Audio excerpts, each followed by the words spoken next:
জন্য বুদ্ধিমানের কাজ হলো জুমার দিন যখন আসবে বন্ধু, সব কাজ কমপ্লিট করে তুমি মসজিদে চলে যাও, যেন তোমার পিছুটা না থাকে। বলে কেন?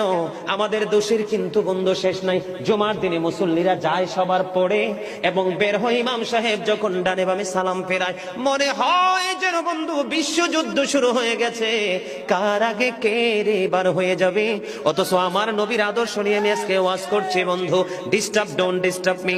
তোমরা আমি বললে আওয়াজ দিবে, নয়তো চুপ করে আলোচনা শুনবে, কারণ আজকের সময় অত্যন্ত গুরুত্বপূর্ণ। কারণ আমি যদি 5টা সময় 5 মিনিট সময় পাই, একটা হাদিস শোনাতে পারবো। হয়তো বা এই একটা হাদিসে আপনাদের কারো না কারো হৃদয়ে ছুঁয়ে যেতে পারে, আর এটাই আপনার জীবনের জন্য, হেদায়েতের জন্য যথেষ্ট হতে পারে। বন্ধু, মুসল্লিরা যায় রে সবার পরে, বের হয়ে আসে সবার আগে, এটা মুসলমানের কখনো চরিত্র হতে পারে না। তাকওয়া সম্পূর্ণ ব্যক্তির আদর্শ।